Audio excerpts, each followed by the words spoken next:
최근 위스키를 찾는 20, 30대 젊은 층들이 부쩍 늘었습니다. 수량이 한정된 상품을 사려고 밤새 줄을 서는 진풍경도 벌어지는데요. 이 젊은 층에서 보는 위스키 열풍, 이유가 뭔지 손서영 기자가 취재했습니다. 담요에 낚시 의자까지 밤샐 채비를 갖춘 사람들. 선착순으로 진행되는 한정판 위스키 판매 행사를 앞두고 줄을 섰습니다. 늘 좀 한번 가지고 싶었는데 그것 때문에 한번 줄 서보려고 나왔습니다. 이틀 전 저녁부터 기다렸어요. 가장 많은 물량을 확보했다는 이 편의점의 판매 수량은 38병. 제조자가 직접 와 사인 행사도 진행합니다.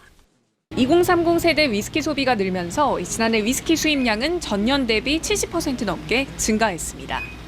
코로나를 계기로 젊은 층에게는 회식보다는 혼자 집에서 술 마시는 문화가 익숙해진 점, 희소성 있는 제품을 선호하고 자신의 경험을 SNS를 통해 공유하고자 하는 특성이 소장 가치 있는 위스키 열풍으로 이어졌다는 분석이 나옵니다. 코로나 사태 이후로 혼자 술을 먹게 돼서 많이 위스키를 찾게 된 것 같아요. 주류 회사들이 젊은 층이 많이 찾는 편의점을 주요 유통 채널로 보는 이유입니다. 지금의 위스키 문화는 이전의 문화와는 완전 다릅니다. 먹고 마시고 취하는 문화를 이제 거부하고요. 우리는 멋과 맛과 그리고 문화로서 위스키를 즐기는 사람들이다. 라는 거를 지속적으로 알리려고 노력을 하죠. 수량이 한정된 위스키는 구매 당시보다 시간이 지날수록 가격이 오르는 경우가 많아 하나의 자산으로 인식하는 경향도 더해지고 있습니다. 특히 인기 있는 희귀 위스키 공병의 경우 중고거래 플랫폼에서 수십만 원에 거래될 정도입니다. KBS 뉴스 손서영입니다. 소비층이 제한적이었던 위스키의 인기가 최근 몇 년 사이 고공행진을 이어가고 있습니다. 최근에 열린 한 대형마트 특별 판매전에서는 개장 전부터 줄을 서서 이 위스키를 사는 이른바 오픈런 현상도 벌어졌는데요. 어떤 이유 때문인지 김호 기자가 취재했습니다. 평일 오전 광주의 한 대형마트.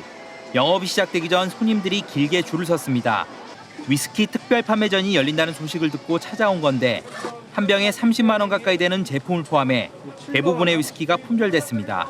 행사한다는 거 인터넷에서 설명을 듣고 이제 아침에 9시 반쯤에 나왔는데 생각보다 좀 늦게 도착을 해서 좀 걱정을 했는데 남아있어서 다행이네요. 지난해 위스키 수입 규모는 11월까지 약 2억 5천만 달러. 위스키 수입 시장이 정점을 찍었던 2007년 이후 15년 만에 최대 호황을 맞은 건데 소비층 다양화가 배경으로 꼽힙니다. 예전에는 이제 좀 중장년층 분들이 좀 많이 있었는데 최근에는 이제 젊은 층들이 좀 이렇게 많이 선호하시고 있습니다. 위스키의 인기가 높아진 건 코로나19 확산 이후입니다. 바깥 활동 제한으로 집에서 술을 마시는 홈술 문화가 확산하면서 고급 술로 여겨지던 위스키에 대한 관심도 자연스럽게 높아졌습니다. 특히 높은 도수의 위스키에 취향에 따라 음료를 섞어 마시는 주류 문화가 유행한 것도 인기 요인입니다. 반면 위스키 공급은 수요를 따라가지 못하고 있습니다. 원액 숙성이 최소 10년 이상 걸리고 또 코로나로 인해서 그 선박 화물 그게 차질을 많이 갖고 있고 위스키의 높은 인기 속에 일부에서는 개인 간의 웃돈을 주고받으며 인기 제품을 사고 파는 불법 거래까지 이루어지고 있습니다. KBS 뉴스 김호입니다. 자, 이번엔 요즘 빵 중에서 품귀 현상까지 빚어진 제품 이야기 해보겠습니다. 기억하는 분들도 계실 텐데 포켓몬이라는 만화 캐릭터가 스티커로 들어있는 빵입니다. 희귀 스티커는 중고 시장에서 몇만 원씩에 거래되고 빵 끼워 팔기도 등장했습니다. 빵 하나가 어떤 이유로 소비자들을 애태우는 건지 정지주 기자가 살펴봤습니다. 어쩌면 줄서기에 익숙해졌을지도 모릅니다. 마스크를 사면서 또 코로나 검사를 받기 위해서 긴 줄을 서봤으니까요. 대형마트 앞에도 긴 줄이 생겼습니다. 문 열기 전인데요. 이거는 빵 사기 위한 거라죠. 여기서는요, 한 명당 3개씩 살 수가 있습니다. 사람들은 편의점으로도 달려갑니다. 하지만 만날 수 있는 거는요, 이 품절 표시들입니다. 다른 곳으로 가라죠. 그렇게 달리고 또 뜁니다. 빵 사려고 이른바 오픈런인 거죠. 그렇게 애타게 찾아 헤매는 거 바로 이 빵인데요. 90년대 후반에 큰 인기를 끌었던 애니메이션인데 포켓몬입니다. 거기에 등장한 다양한 캐릭터의 스티커가 담긴 빵인데요. 당시에도 그 빵이 초등학생들 사이에서 선풍적인 인기를 끌었습니다. 월 500만 개씩 팔렸다죠. 스티커 먹으려고 버렸어요. 애들은 막 그거 갖고 막 붙이면서 놀고 그래가지고 저도 갖고 놀고 싶어서 모아요. 그렇게 멀쩡한 빵을 버리면서 그게 또 문제가 되기도 했습니다. 지난 2006년에 단종됐습니다. 그랬던 그 빵이 최근에 다시 나왔습니다. 그때 그 추억도 소환됐습니다. 부모님께 용돈 받아서 그 빵을 샀던 초등학생들, 이제는 당당하게 자신이 번 돈으로 빵을 사고 있습니다. 빵 속에 들어있던 스티커도 그대로입니다. 띠부띠부실 혹은 띠부실이라고도 하는데요. 떼었다 붙이는 실을 이렇게 구어체식으로 한 표현인데요. 이게 요즘 화제입니다. 그룹 BTS의 리더 RM도 이렇게 구매 인증 글을 올렸고요. 드라마 속에도 등장했습니다. 방송 나간 뒤에 해당 스티커 들어있던 빵 판매량까지 덩달아 상승을 했다는데요. 모두 159종입니다. 이거 보관하는 바인더도 등장을 했습니다. 다 모으면은요, 마스터라고 한다는데요. 이거 되기 위해서 애쓰는 분들이 참 많은 것 같습니다. 중고거래에서는 웃돈 주고 팔리기도 하고 있습니다. 빵 하나 가격이 1,500원 정도인데 희귀 스티커는 5만 원에 팔리기도 하고요.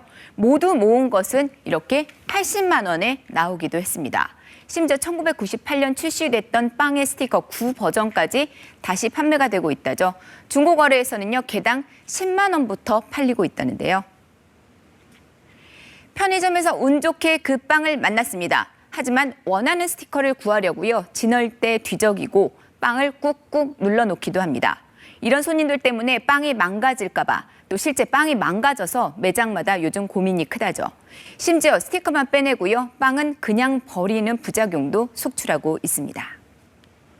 편의점 입고 시간을 이렇게 SNS에 공유하기도 하고요. 그 빵을 만나기 위해서 출고 차량을 쫓는 웃지 못할 일도 벌어지고 있습니다.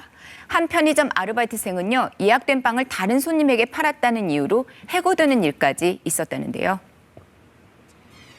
품귀 현상을 이용한 끼어 팔기도 문제로 지적됩니다. 2만 원대 초콜릿에 이 빵 하나 들어있습니다.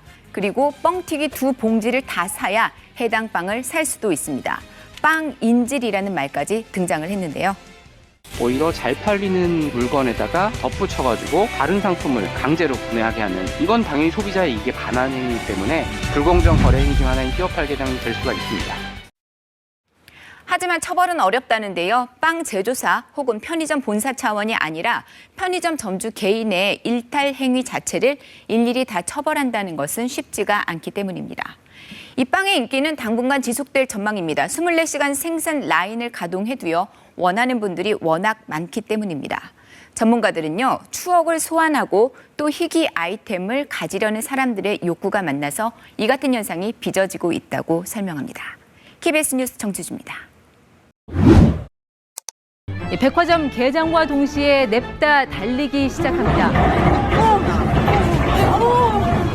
일부는 상행선 에스컬레이터를 역주행해 매장으로 뛰어듭니다. 발을 헛디뎌 넘어지기도 합니다. 지난 14일 유튜브에서 화제가 된 이른바 백화점 오픈런 영상입니다. 이른 아침 전력 질주가 벌어진 건 이 골프화를 손에 넣기 위해서입니다. 이 나이키사의 에어조던 시리즈 중 하나입니다. 자, 에어조던, 스토리가 많은 신발입니다. 미국의 농구 황제 마이클 조던 기억하시죠? 1984년 미국 프로농구에 데뷔할 때 그는 운동화 모델이 되고자 여러 회사 문을 두드렸습니다. 모두 다 퇴짜를 맞고 마지막으로 찾아간 곳이 신흥업체 나이키. 이 나이키는 조던의 상품성을 알아보고 그의 이름을 딴 농구화 브랜드를 생산하기로 합니다. 그게 바로 에어조던입니다. 이 조던의 화려한 일대기에 스니커즈 최고급 이미지가 합쳐지며 그가 은퇴한 지 19년이 지난 지금까지도 시리즈 명맥을 이어가고 있습니다. I don't believe what I just saw. I saw man fly. 40대 이상은 이 에어, 즉 공중에서 연출된 조던의 현란한 묘기에, 또 2030은 그의 고급 운동화에 열광합니다. 그래서 일단 나오면 품절입니다. 이번 역시 마찬가지였습니다. 이 골프화를 사기 위한 전쟁이 전국 동시다발적으로 벌어졌습니다. 더군다나 선착순 100명에게만 파는 한정판 17만 9천 원인 이 신발은 그날 즉시 중고거래 사이트에서 70만 원 안팎의 가격이 붙어 올라왔습니다. 이른바 스니커 테크, 그러니까 이 스니커즈와 재테크의 합성어인데 한정판 운동화를 되파는 겁니다. 이게 뭐냐 싶겠지만 모르는 말씀입니다. 한정판 제품은 공급은 적은데 수요가 많기 때문에 중고여도 시간이 흐를수록 가격이 오릅니다. 특히 운동화는 부동산과 예술품에 비해 진입 장벽이 높지 않은 데다 신고 즐기다 현금화를 할 수 있어 1020 이 젊은 층에게 매력도가 높습니다. 지난해에도 나이키는 온라인으로 한정판 모델을 판매해 쏠쏠한 재미를 봤습니다. 오전 10시부터 딱 30분 동안만 구매 신청을 받고 11시 추첨, 이후 2시간 동안만 당첨자를 대상으로 판매했습니다. 몇 쪽을 파는지, 몇 명이 당첨됐는지 모두 비공개였습니다. 15만 9천 원짜리 운동화는 발매 직후 25만 원대로 거래가 이루어졌습니다. 이 같은 운동화 되팔기 시장은 국내에서만 연 5천억 원으로 추산됩니다. 상상력과 창의력에 따라 산업의 형태는 진화하는 것이겠지만 자본의 상술이 너무 깊숙이 끼어든 거 아닌가 싶은 생각도 듭니다. 전문가들은 운동화 재판매도 주식처럼 투자의 위험이 있음을 경고합니다. 지금까지 이티쿡이었습니다. 전동 셔터가 올라가자 머리부터 들이밉니다. 매장 안으로 뛰어들어가더니 서로 먼저 물건을 사겠다며 몸싸움을 벌입니다. 미국 폐원제 할인마트 코스트코의 중국 상하이 개장 첫날 풍경입니다. 이처럼 문이 열리자마자 득달같이 달려가 물건을 사는 것, 우리말로는 개점 질주, 영어로는 오픈런이라고 합니다. 최근 우리나라에서도 비슷한 풍경이 목격되고 있습니다. 지난달 프랑스 유명 패션 브랜드 가격 인상을 예고하자 전국 유명 백화점에서는 개장 전부터 긴 줄이 섰습니다. 서울에서는 해당 브랜드 가방을 사러 3시간 넘게 기다렸다고 하고요. 부산에서는 100여 명의 고객이 줄을 섰습니다. 최대 1,000만 원에 달하는 인기 상품들이 순식간에 팔려나갔습니다.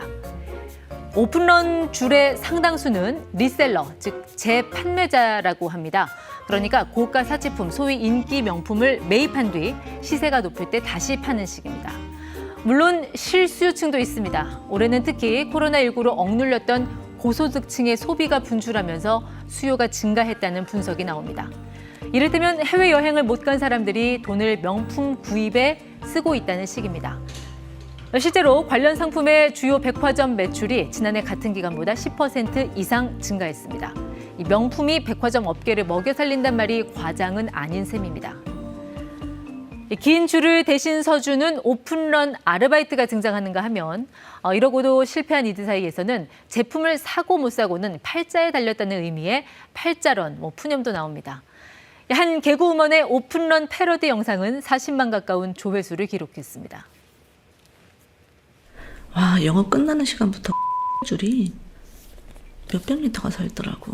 나 아주 혀를 찼어. 경쟁이 너무 치열해. 그간 못 쓴 내 돈을 쓴다는데 누가 뭐라고 할까요? 보상 심리에 따른 소비는 실제 경기 회복을 앞당긴다는 견해도 있습니다. 하지만 이런 사치품 소비는 소수만 누릴 수 있습니다. 하루하루 버티며 일상의 회복을 기다리는 이웃들은 여전히 많습니다. 특히 오픈런, 이 고가 사치품 소비가 감당하기 어려운 수준의 소비라면 어떤 부작용이 발생할지 짐작하는 일은 어렵지 않습니다. 지금까지 이티콕이었습니다.